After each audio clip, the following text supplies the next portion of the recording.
Well, all right. Today we have Mr. Ryan Haley in the house for the Revolution Leadership Podcast. It's a pleasure to have you here, man.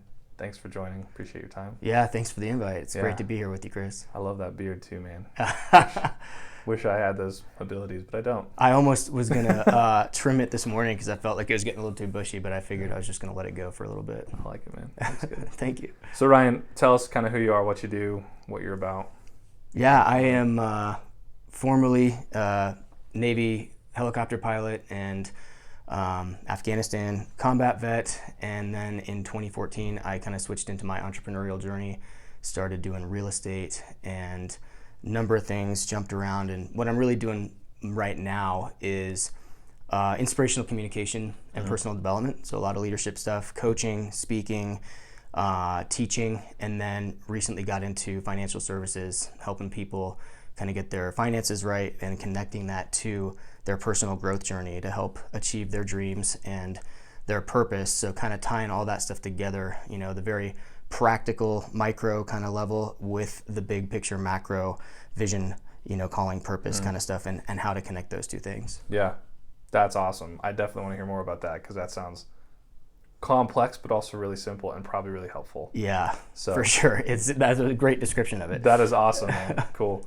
How did you, I'm just curious, what kind of got you to that point? Like, what, do you feel like this is where you've settled? Do you think this is like, you know, what the end game is, or kind of what led you up to doing that? Because it seems like a very specific kind of thing. It is, yeah. So, I mean, when I was in the military for over 10 years, I kind of got to the point where I realized that as much as that was a huge part of my life and really necessary, I realized I was more focused on entrepreneurial and personal kind of relationships on a smaller scale. And so kind of what started this whole thing off, I was in Afghanistan in 2010 and 2011, and I was reading a book called StrengthsFinder 2.0, which I think is great for anybody from a leadership as well as just all kinds of different aspects. Yeah. But what really changed my perspective from reading that book was they're saying spend most of your time cultivating and enjoying your natural strengths instead of trying to shore up your weaknesses, which is what I was so focused on doing. It's always looking at where do I need to improve? How do I get better at this thing I'm not good at? And there's a place for that, but what they were saying is if you spend 80% or more of your time cultivating what you're naturally brilliant at and what you enjoy, you're not only going to be way more effective, but you're also going to be way more fulfilled because you're not trying to, you know, cram a round peg in a square hole. Sure. And so I just like, that hit me like a ton of bricks. And I was just like, wait a minute. So, because I just kind of had this like unconscious belief that, you know, if you wanted a quote unquote good job, you were just gonna have to suck it up. If they, you know, they call work for a reason, you know, they wouldn't pay you if it wasn't work. And what that book showed me was not only can you be more effective and more fulfilled doing what you're naturally good at, but you're going to be probably compensated better because at the end of the day, compensation is tied to value that you add to other people. Right. And odds are if you're doing something that you love and you're good at, you're going to be adding the most value. So now you get that profitability or compensation aspect to it on a lot of levels. When I say compensation, I don't just mean financially. I mean relationally, professionally, intellectually, you know, all kinds of different ways. Yeah. So that was kind of the starting point. And then I, you know, really started thinking about that for years. Finally got out of the military and went into real estate as a realtor, which was totally random, but I just kind of felt led to go that direction. Yeah. And I learned a lot there, but what I realized was as much as I love the entrepreneurial aspect, the relational aspect, kind of the business thing, like I could be a good realtor and I could have been successful in that, but I realized like houses weren't really my thing, you know? So then I ended up working for a startup company in Vail, Colorado, and I was a sales and account manager for that. And that was really cool, awesome environment, beautiful area that I loved. I had been living in DC before that. So saw some things I really liked about that, but also some things I didn't. So what helped me a lot, and this might be helpful for some of your listeners if they have a military background or you know, if they're connected to that community, was I went to a fellowship program in Georgetown in Washington, D.C. for transitioning military veterans and their spouses and caregivers. And I kind of cultivated that vision further. And what I really found through that time was I already knew that had this deep desire and passion for writing, speaking, coaching, kind of that overall personal development and inspirational communication piece. But then for me personally, how that ties into my faith and how there's very practical bottom line aspects of a business perspective that are also going to lead to a lot more fulfillment and not getting caught in that grind. So when I was at that program, I kind of got this idea for sharing this stuff and how it had impacted me, and then wanting to connect with other people who had experienced that. So then after that program was over in Georgetown, I moved back to Colorado, and where I met you at Charis Bible College in Woodland Park. And that vision just got cultivated further, and then eventually that manifested in started off as a podcast, which was pretty random. I never would have seen myself doing that. Great idea. Great idea, Ryan. Great minds think alike, obviously. So that was pretty cool. And I started, talking to people about, hey, how has prayer and your faith impacted the bottom line of your business, and sharing specific stories and testimonies about that. So then after I started doing that for a while, I started a blog, and then I just wrote a book and released that this year in April, talking about these same principles and, my life and personal stories and testimonies along with other people's stories, bringing all that stuff together. And then most recently, I stepped into this kind of financial advising role with Unbridled Wealth in Denver. And that was a perfect fit too, because it took that really kind of right-brained, heart-centered personal engagement, again, that macro, big picture vision, calling, purpose, with some things that I've always been good at and started intentionally cultivating the last couple of years with real estate investing, financial investing, personal finance, and all these things that eventually I saw how what I was doing with the coaching and the speaking and everything with the Better Way was a perfect fit for what I'm now doing with Unbridled Wealth, kind of combining my very detail-oriented, practical-minded, financial analysis and planning, goal setting, all that, with connecting to getting people to that point of realizing their vision and their dreams. That's awesome. I love that, man. If there's anything I'm really passionate about, or one of the things, it's being able to combine kind of the ethereal or the philosophical or the spiritual with the natural and the practical and the down-to-earth, nitty-gritty, day-to-day stuff. Absolutely. Because I think it's really easy for people to live in one or two of those areas and not be able to synthesize it. And I think people who can act as a bridge or a coach to make those two worlds connect are very rare. So that sounds like what you're doing is really cool. Yeah, you hit the nail on the head. I mean, it's great to talk about, okay, you've clarified your vision and your purpose, you're on fire, this is great. But if you just keep it up there and never boil it down to some practical action steps of how you're going to realize that. Like, I can't tell you, Chris, how many people I've talked to at Charis and other places who they've had a dream, a book, an idea, business, ministry thing in their head and in their heart for a long time. And they just keep talking about the vision over and over. It's like, okay, let's actually make that happen, There's a practical aspect of faith. And like you said, people are either kind of, the way I say it, they're so heavenly minded, they're no earthly good on the one extreme, or they're, really good at the practical stuff, but it's all human effort. They're all, kind of grinding it out in their own human strength. And then kind of, if they're spiritual, they'll kind of slap some spiritual platitudes on that, but it's not really combining, like you said, those two things. And the way I describe it on the podcast is where the supernatural meets the practical.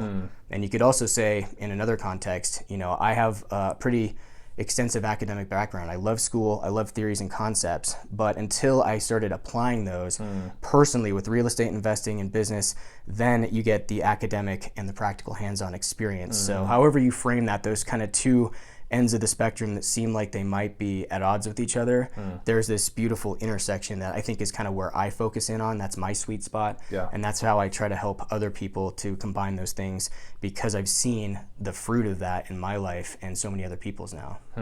That's awesome, man. Well, I can imagine just in your time, in the military and doing a little bit of real estate and business stuff and finance stuff, I can imagine maybe you have one or two stories specifically pertaining to leadership that you've kind of experienced or maybe gleaned from. So I'd love to hear maybe one or two of those.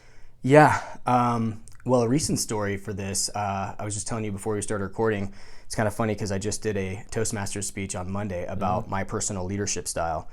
And so you can take these different assessments, there's a ton of them, but what I found through different assessments is my most natural or primary leadership style is the coaching style. Okay. And so that's where it's a lot more one-on-one focused, uses a lot of, encouragement, positive affirmation to build people up and draw things out of them. But at the same time, it also motivates people by challenging them. Okay. Right? So stretching them, getting them to think and act differently so that they can get better results. So an example of this recently, one of my coaching clients is really motivated. He's doing well. He's got a good job, high paying.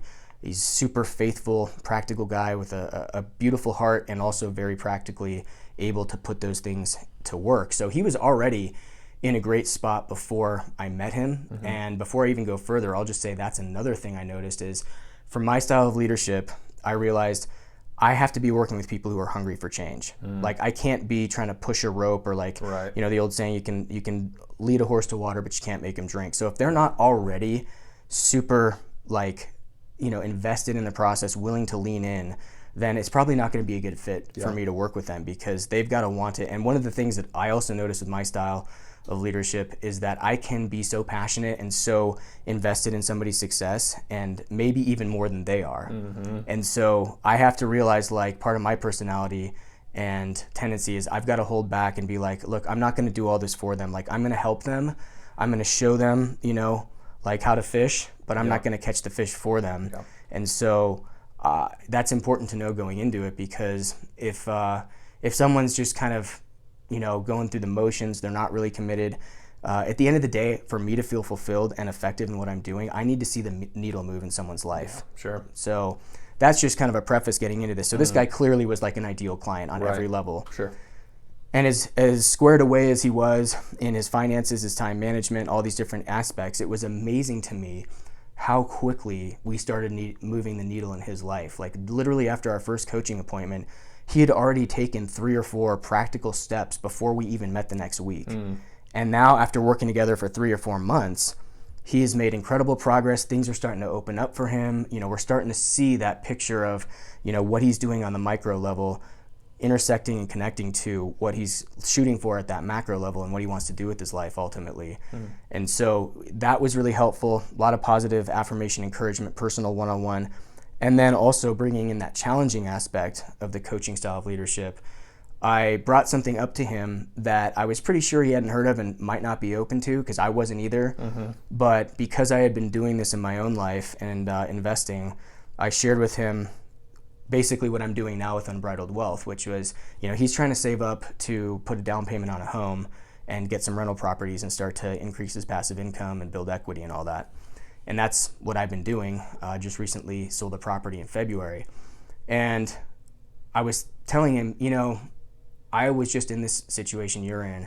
And rather than just putting money aside for 2 or 3 years to save up for down payment in a checking or savings account that's earning 0.01% or even a high yield savings earning 0.5%. I say high yield because that's kind of a joke, but I was like, this is something that's been helpful for me. I know it might sound weird, just take it with a grain of salt. And I told him about what I did with getting a whole life insurance policy with cash value and essentially using that as an actual high yield savings account while I'm waiting for the next property because I have all this cash sitting in the bank. I didn't want to, just let that lose to inflation every year, but at the same time, I didn't want to invest in something else. So I shared with him how it worked for me. And just like I thought, at first he was not feeling it, wasn't open to it at all. So I just kind of gently but persistently, gave him some space, but brought it up and just said, based on what you've told me, right? Because he is hungry, he's got his goals, and what you're saying you want to do, I think this is a good fit for you. I don't have a dog in the fight, but this has helped me. So just do some research. And so I sent him some information. He looked at that, started talking to someone else. We talked some more. And when initially he was completely opposed to the idea, just kind of almost recoiled at the idea, as he learned more about it and I challenged his thinking and gave him a new perspective of something, he not only became open to it, but then now he's super excited. He's a huge advocate of it. He actually became my first financial client in getting one of these policies, and now he couldn't be happier. So it was that combination of the positive affirmation, building that positive rapport, high morale with gently but persistently challenging his thinking and his perspective for the purposes of getting him to be able to step into his dream and calling based on, the goals that he had already identified. That's good. Yeah, it sounds like I would, if you remember one or two or all of them, I would love to know more about those leadership styles because that's fascinating to me. But it sounds like kind of the way that you approached leadership with him it was more kind of calling out, I don't know about the gold in him, but saying, listen, here's what you've told me already about where you want to be. Let's pull that out in front of you. And you did take kind of like a coaching approach. So it wasn't like, we're going here, now follow me. It was more like, here's where you want to go is here, and I can help get you there, but ultimately you're going to kind of have to lead yourself there a little bit, and I'll be there to assist you. Yeah. So that's interesting. I like the fact that you said you identify yourself with the coaching style, is that right? Yeah, leadership. Exactly. Okay. And one thing I'll just mention quickly before I can share a couple others if you want. Yeah. Is that coaching in general, right? Whether it's specifically your coaching style of leadership or if you're just a coach, I think the coach's job ultimately is, like you said, to draw out from people what's already in there, not to try to put something in them and tell them this is what you need to do, right? Sure. I'm just drawing out, like listening is a huge part of this, right? Active, empathic listening, really hearing their heart and their head, and then being able to frame that in a different way that they may not have thought about it, and giving that feedback and kind of just showing that there may be a different way to accomplish the same thing. A better way, perhaps. A better way, indeed, indeed. And so that's what I did with him, was like, I didn't come in here with some agenda. You're going to do this and this and this. Right. It was like, all right, let's talk. Let me hear your heart. Let me hear your plan and your where you want to be. Let's figure out where you are now, right? Yeah. Financially, everything else, because I can't tell someone what to do or where to go unless I know where they are now, and how to, then we can figure out, okay, now we know where A is, we can connect that to B. So that's an important part of it. To contrast with that, another leadership style, and this was identified by Toastmasters, like I said, there's a million different paradigms for this, but just the little assessment that I did for them, another style that would be kind of, I would say, more on the opposite end of that spectrum is the authoritative style of leadership.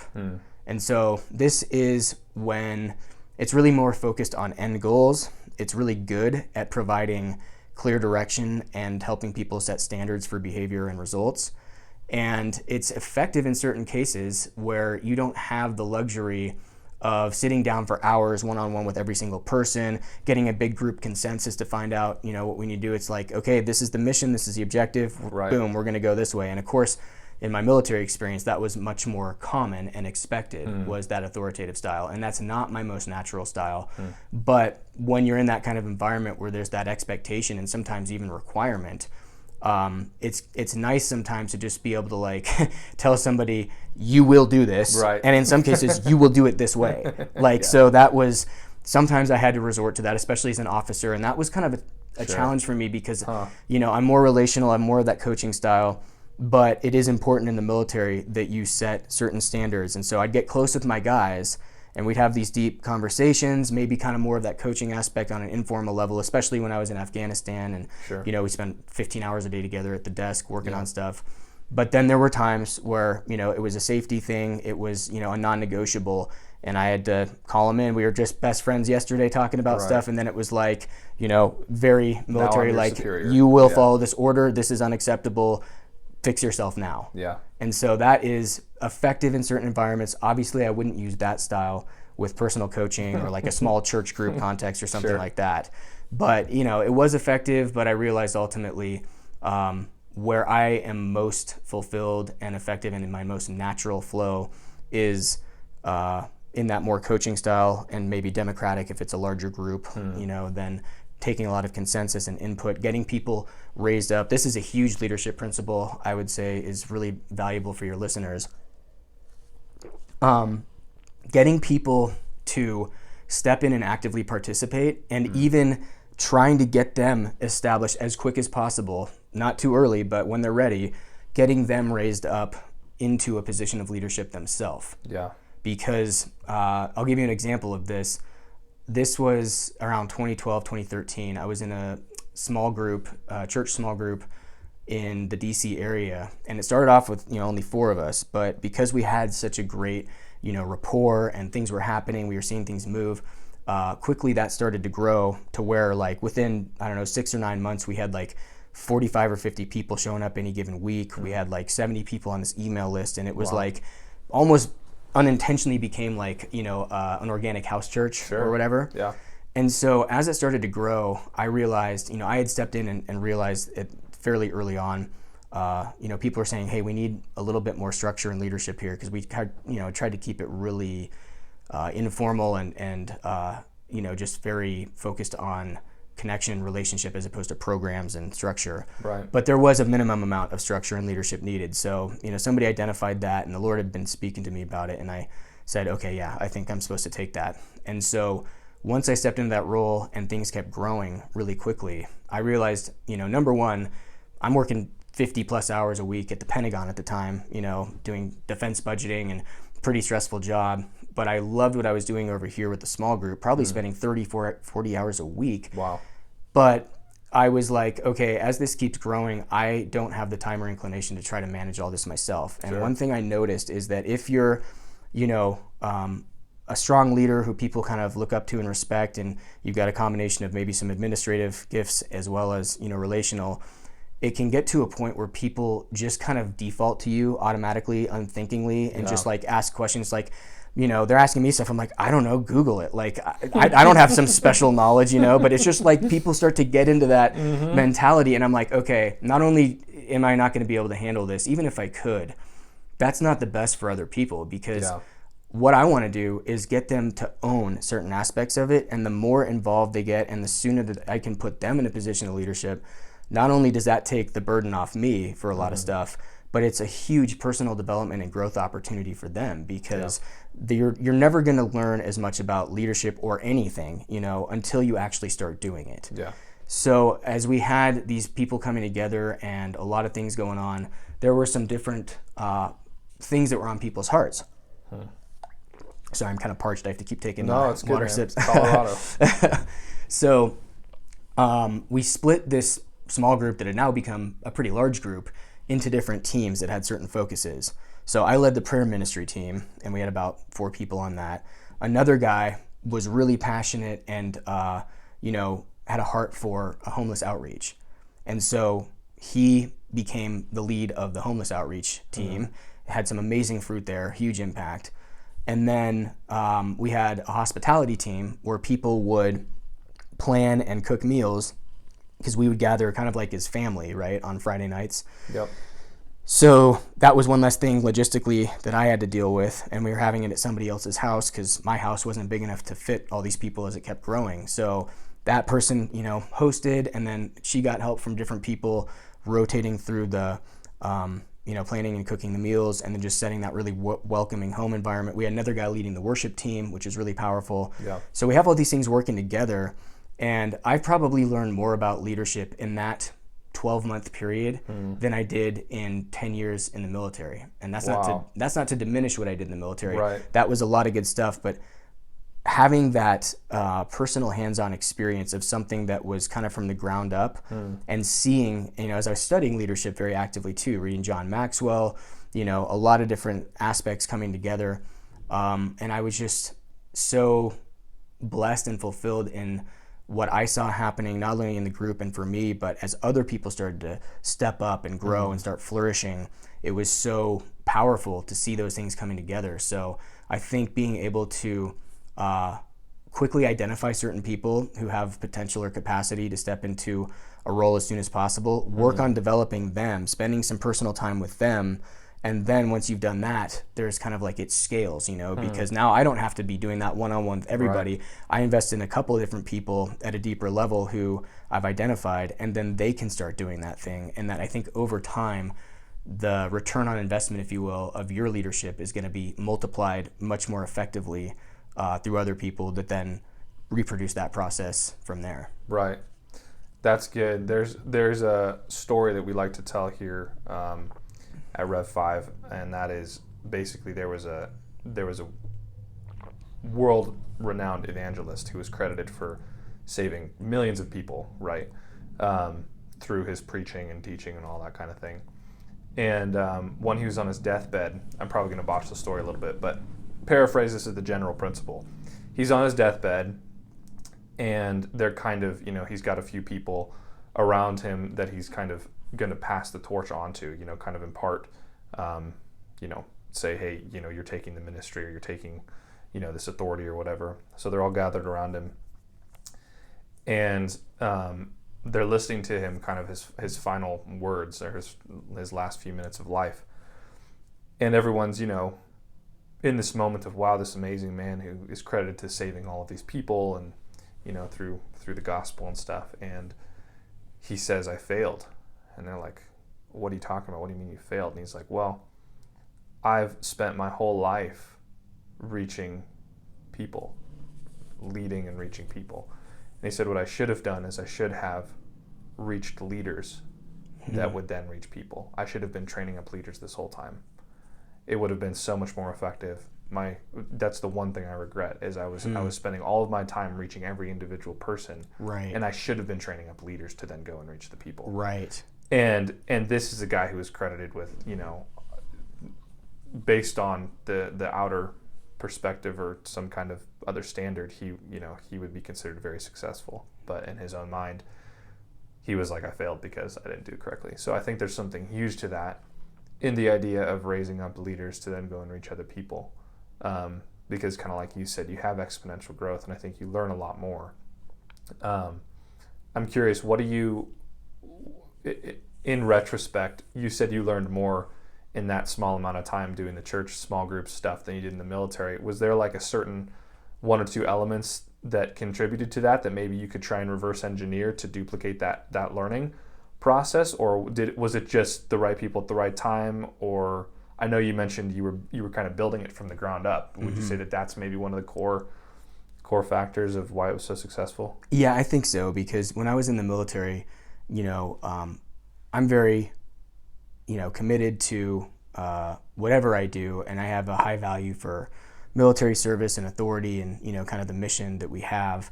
But I just felt like, kind of a drop in a vast bucket, a cog in this huge, bureaucratic wheel. Sure. And I think for me personally, I realized having that more micro impact and seeing it directly, as opposed to just kind of like, I'm doing this stuff and I know somewhere down in the machine it's going to spit out something, but right. You know what I mean? For me, I think just also being more entrepreneurial, not knowing that till, about 30 years old, right. I saw that I can have the most buy-in personally when I see something starting from the beginning and being able to shape that and kind of have that context throughout it, instead of just coming in midstream. Sure. Or kind of being, just, it feels to me like I have more connection to what's happening, seeing it from the beginning and just kind of having that chronology and that story of how things are unfolding.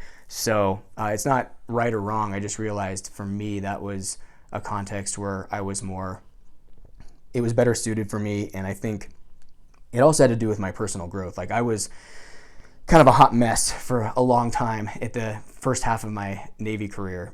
I was just not in a good place personally. So as I started to become more in touch with who I was and what I wanted to accomplish, and a lot of that had to do with my spiritual growth and my faith and development, but it overflowed to all these different aspects. When I started to see something and I could understand the entire picture, because I started at the beginning, it was like, this is like how this group started. These are our values. These are, the reasons that we're gathering. And then seeing how that can be scaled effectively, and to continue to have the same heart, but then having to adapt, I think, at different teams, because you see that evolution taking place over time. Right. It was very different when there's 4 of us than when there's 50 of us. Right. So then I was realizing, okay, this is great. There's some benefits or advantages of this large scale growth, but at the same time, we need to be able to make sure no one falls between the cracks. Because ironically, whether it's business, ministry, or whatever else, I think sometimes that the growth that you want and that's really healthy if it's not managed well, it can actually be the undoing of the organization. For sure. So seeing how that we needed to evolve and adapt, like, okay, we've got all these people, now we need to break into like smaller groups, right? Yeah. Have like 5 or 6 people, maybe you all live in the same general area, you know, and then beyond that even, we also had people one-on-one or groups of 3. So we had these different layers of like this really small group, and then kind of these, you know, medium-sized groups, and then the overall large group with those different teams, so that that connection wasn't lost as things grew. You know, there's still that sense of personal connection and intimacy, so that it wasn't like someone just walks in and they feel like, you know, a drop in the bucket and there's no connection. It's like, let's get you plugged in immediately, and then let's get you guys growing and developing, and then we'll continue to cultivate that as we keep scaling it. That's good, man. Wow. That's awesome. That's really cool. So if you had to, if you were sitting in front of maybe some younger leaders, some up and coming leaders, or maybe just, you know, the next generation in general, what kind of advice would you give them pertaining to leadership? You know, maybe that you've learned, or maybe that would be pertinent to the age range or that generation. I think the most important thing that I've learned is getting to know yourself first, right? So going back to that StrengthsFinder thing, where I started to realize I can have a greater impact, more fulfillment, and be better compensated if I get in touch with who I actually am, and not trying to be something or someone that I'm not. Yeah. So getting, you know, the speech title of that Toastmasters presentation I gave was Know Thyself. And I think that's where it started, is like, you can't lead people if you haven't led yourself first or been led by someone else. And so if you're not sure who you are, what your natural strengths, gifts, passions, you know, as well as your weaknesses and areas that you need to start kind of collaborating with other people, so that they're weak where you're strong and you're strong where they're weak, and you guys can work together. So I think that personal development journey, which is why I'm such a huge fan of coaching, is really important, because you can be effective in certain ways as a leader even if you don't do that. But the way I kind of think about it as a pilot is, you know, a good pilot can, you know, execute a successful takeoff even if they're starting their takeoff roll halfway down the runway, they've got one engine out, they've got, you know, half a tank of gas and bad winds. Like, yeah, you could do a good takeoff, but why not give yourself the whole runway, both engines, full tank of gas, good winds and conditions, you know, like, set yourself up for success. So I think that when you will be willing to take that journey of self-discovery, then you're going to know how you can be more effective in using your primary leadership style in a context that's appropriate for that, but also being willing and able to know how to adapt that to different situations. Like I talked about with, you know, the coaching style versus the democratic style versus the authoritative, and there's some others. When you can identify how you can use different styles in different contexts, that's really helpful. But I think the biggest thing, man, is just don't go against the grain of who you are. That's good. And once you start doing that for yourself, you'll be able to help other people do that. And that's an aspect of leadership all in itself, right? Is like, if I've taken the time to figure out what my sweet spot is, then I can see when other people are outside their sweet spot and they don't know it, and they're trying to force themselves to do something that's not as effective. Or I can see when people are naturally working in their sweet spot and they don't even know it, and be like, hey, let's do more of that. Let's cultivate that. Let's do less of this other thing here. And so I think that's where it starts, is really with yourself. You know, otherwise it's the blind leading the blind. And when you walk through certain things in your life, whether it's your personal development, figuring out your leadership style, or anything else, when you walk through that and you become, you know, an authority, and you've got some element of victory or success there, you're going to have not only more effectiveness in your experience and background to help people, but it's also going to bring people to you, because when they see that success or whatever it is that you've walked through, they're going to be drawn to that, and they're like, I want to be where that person is. Right. So kind of just to wrap it up, you know, I've worked with a couple of clients who they want to be coaches too, right? And they want to be a consultant, or they want to do something.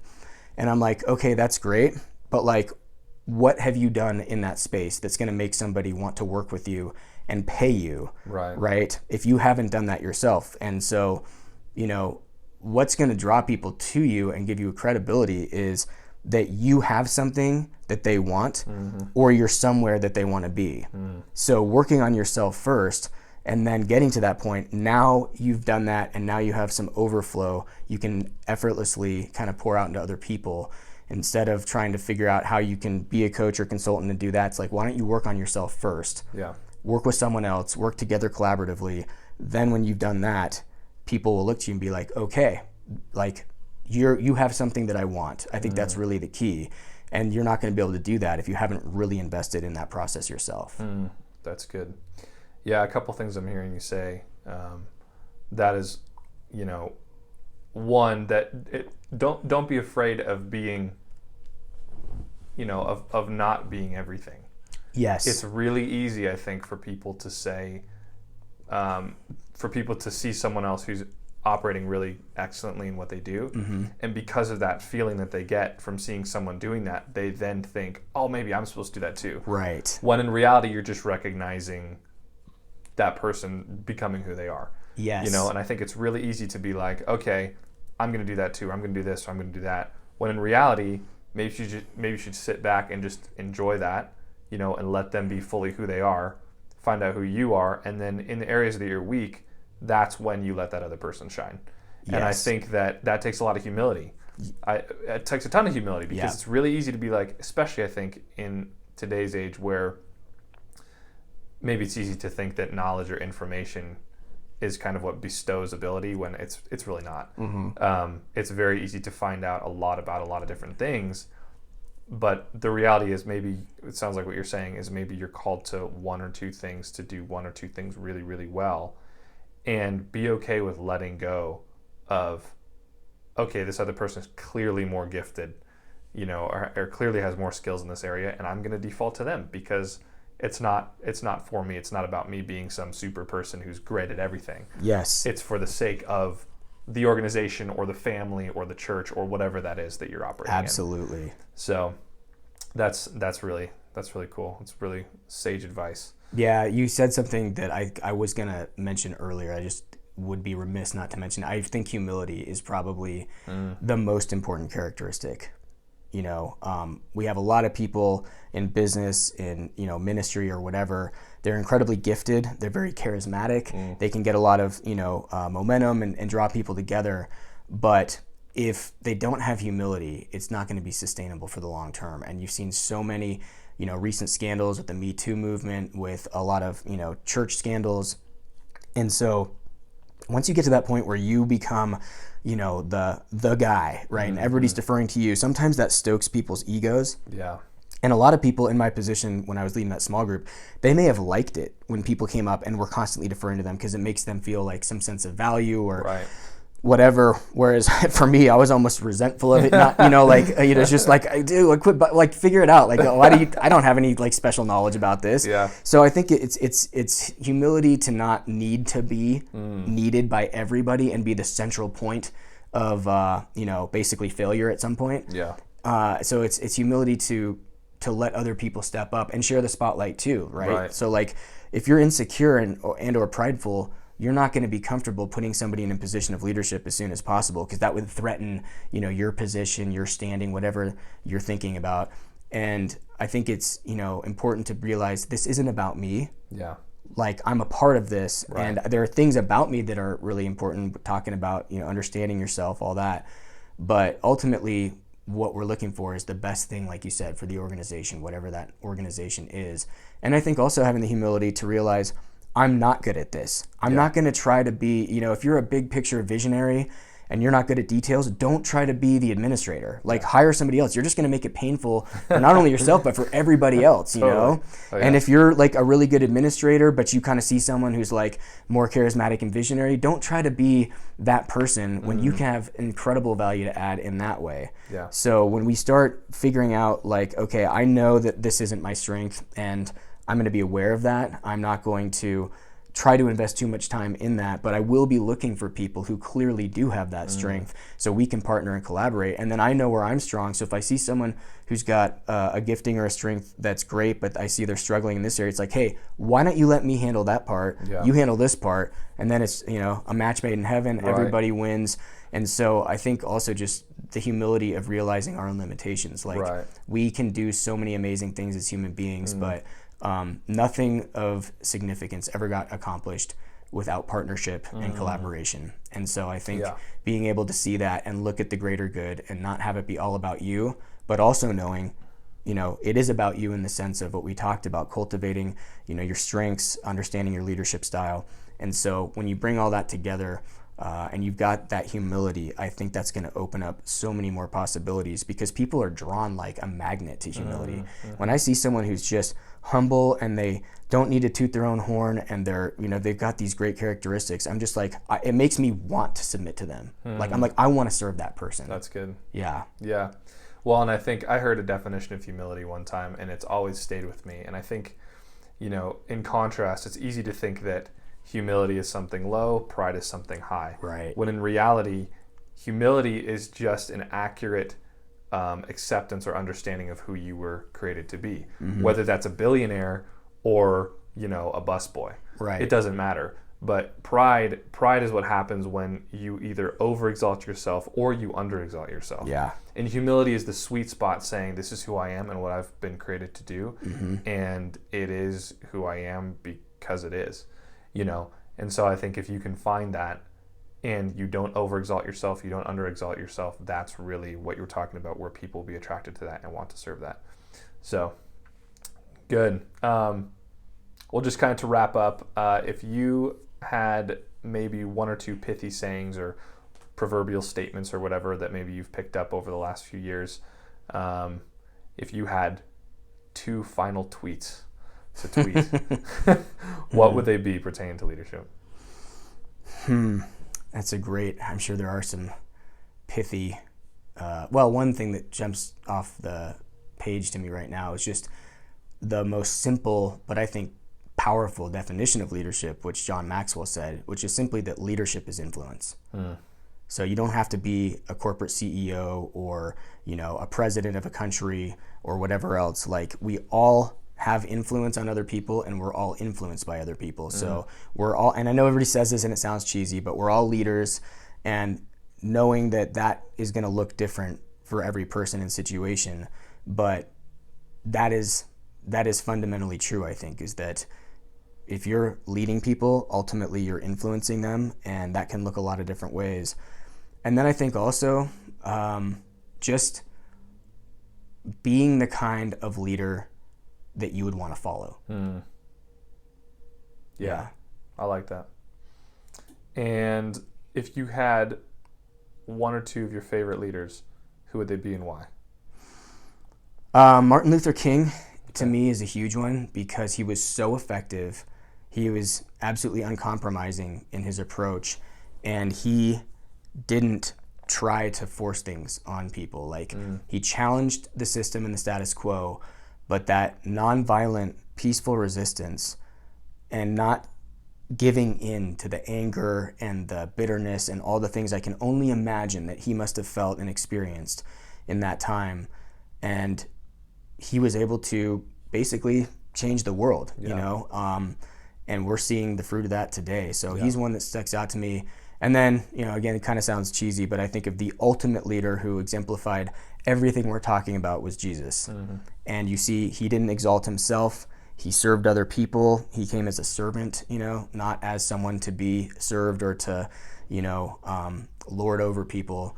And by laying down his life, he actually accomplished his mission and changed the world. And I don't think we've ever seen a more effective leadership model where he not only changed things directly, but because he took the time to live life on life with these followers of his that we call disciples, they each individually became pillars of the movement, and each had amazing influence and impact. And you just see that like exponential effect where, you know, over time, instead of trying to reach everybody directly, he spent most of his time investing in people who then spent most of their time investing in a couple people. And then you get that exponential scaling where I don't think, you know, anybody could dispute whatever you think about that. Just the fact that most people have heard of Jesus Christ, you know, like that says a lot. He lived 2,000 years ago, And there's so much that has changed because of that. So I think to me, that's the ultimate example. And you've seen a lot of those characteristics. I think Martin Luther King had a lot of those same characteristics, you know, and Gandhi is another good example. So those are kind of just right off the top of my head. You could go on for, you know, ever talking about different people, but I like those examples because they didn't have to force things on people. They weren't dictatorial. They were humble and uncompromising, but extremely effective in demonstrating, you know, what they wanted to see in their followers and in the movement. And they did that. They knew who they were, and people wanted to follow them. Exactly. Yeah, it's good. Awesome, Ryan. Well, just final question for our listeners. If anyone wants to reach out to you, get a hold of you, find out more about what you're doing, or just chit chat, how can they get a hold of you? What's the best way? So the best way is to go to abetterwaypodcast.com. Okay. And then you can connect through the website with, you know, the book, coaching. If you want to do that, there's a coaching portal, speaking engagements, all kinds of different things through there. And then for people who are more interested in the financial side, you can go to unbridledwealth.com and get more information. But best way is just go to my website, abetterwaypodcast.com. You can reach out to me and we can go from there. Great. Sounds good, man. I will include it in the show notes. Thank you, Mr. Ryan Haley, for being on the show. I appreciate your time. And yeah, thanks for being here, man. Yeah, it's been a pleasure. Thanks, Chris. All right.